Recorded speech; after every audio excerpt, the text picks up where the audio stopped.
힐링하며 잘 살고 싶어하는 원희입니다.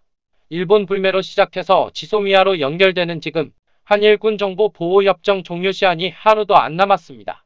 한국과 일본 두 나라는 큰 돌파구가 있지 않는 한 23일 0시가 지나면 최초의 군사협정이 역사 속으로 사라지게 되었습니다. 일본 측은 우리나라 대법원의 강제징용 배상 판결에 어떠한 배상 및 대화를 하지 않았으며 1965년 한일 국교 정상화를 통해 일본의 식민지배 책임과 피해자 배상을 다했다는 주장을 내세워왔습니다. 우리 정부는 당시 한일 협정에는 일본의 반인도적 불법 행위에 대한 배상이 포함되어 있지 않으며 피해자 개인이 일본 정부 및 기업에 배상을 요구할 권리까지 제한할 수 없다며 맞대응하였습니다. 하지만 일본 정부는 식민지배의 불법성을 인정하지 않은 채 1965년 한일협정으로 배상 문제가 모두 해결됐다는 입장을 고수하였으며 지금까지도 대화에 응하지 않고 있습니다. 또한 지난 7월 우리 정부에게 어떠한 의사도 전달하지 않고 안보상 이유를 들어 수출 규제에 나서자 정부는 8월 22일 지소미아 종료 결정을 하였습니다. 아베 정부의 입장은 어떨까요? 종료 시한을 앞두고 막바지 외교전을 전개하고 있는 것으로 알려졌습니다. 한 외교 소식통은 20일 현재 한일 핵심 고위급 간의 지소미아 종료 사태를 막을 수 있는 방안을 다각도로 논의하고 있는 것으로 알고 있다며 일본이 여전히 태도 변화를 보이지 않고 있지만 마지막까지 가능성을 놓지 않고 있다고 전하고 있습니다. 하지만 지소미아 현실화 되어가는 것으로 보이고 있습니다. 가만히 지켜보고 있으니 아베가 참 미련한 것 같다는 생각이 드는 건 저만 드는 건지 문재인 대통령께서 경제제재만 해결된다면 지소미아 연장건에 대하여 대화를 나눌 수 있다고 수차 이야기하였는데도 꿈쩍 안 하는 거 보면 곰이거나 아님 정신이 나간 아베인 것 같습니다. 지금 일본 경제는 그리 좋지도 않는데도 말입니다. 지난 2018년 대비 올해 월말까지 대일본 무역 수지가 크게 줄었습니다. 지난해 대일본 10월 무역 수지 적자가 206억 달러였지만 올해 10월 162억 달러로 2013년 이후 16년 만에 최소 적자폭을 나타내고 있습니다.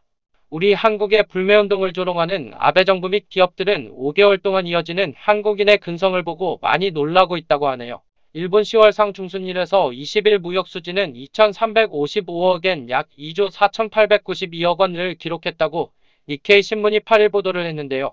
이날 발표한 10월 상중순 무역 통계 속보를 인용해 수출액에서 수입액을 차감한 무역 수지가 전년 동기에 4,012억엔 적자에서 이같이 대폭 호전했다고 전했습니다. 이 신문의 내용을 보고 일본의 경제가 좋아지지 않냐고 반문하시는 분들이 있으리라 생각이 드는데요. 수출이 감소했고 수입 또한 감소 중입니다. 팔 게 없으니 사지를 않는 건가요? 그럴 수도 있으리가 생각하면서 일본 내각부에 따르면 2019년 7월부터 9월 일본의 국내 총생산 GDP는 연간 0.2% 증가했습니다. 4분기 연속 성장세는 이어갔지만 성장폭이 아주 미미한 실적을 보이고 있습니다.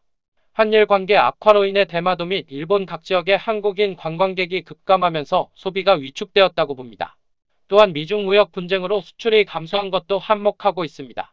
GDP 통계에 따르면 일본의 7월에서 9월 실질 수출은 0.7% 감소해 2분기 만에 마이너스로 돌아섰다. 10월에서 12월에는 소비세 인상 등으로 마이너스 성장이 예상되고 있습니다. 니케이 신문에 따르면 니시무라 야스토시 일본 경제 재생상은 수출은 지속적으로 좋지 않은 상황이라고 평가를 했다. 또한 니케이는 고바야시 시니치로 미쓰미시 UFJ 리서치와 컨설팅 관계자의 말을 인용. 해외 경제의 흐름에 따라 내년 초 이후 일본 경기가 하락세로 돌아설 리스크는 여전히 남아있다고 경계했습니다. 저는 지소미아의 결과를 끝까지 지켜보고 있을 것이며 세계 속의 우리 경제의 모습을 영상으로 담아보면서 지금까지 모르고 있었던 우리나라의 경제를 배우는 시간을 가지도록 하겠습니다.